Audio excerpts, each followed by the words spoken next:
Hi, my name is Jon Lorbacher, and I am the Operations Manager for Town and Country Cleaning Services. I wanted to talk to you today about delicate items in your home and how we can handle them, and how you can make us aware of them.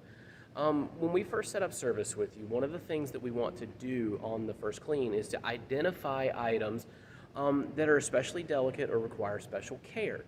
Our cleaning technicians are professionals. They go through a pretty rigorous training program to make sure that they know how to handle delicate items, fine furniture, beautiful artworks like this artwork that's behind me, which is a multimedia piece. These all require special care in the cleaning process, and we like to have these identified so that we can note them for our technicians.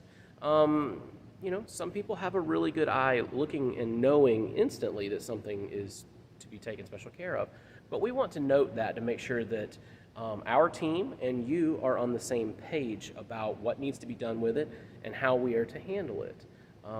We want to help you care for the surfaces in your home and your possessions and your time. So this is one way that we can do this easily and make sure that you get the healthy living space that you are looking for.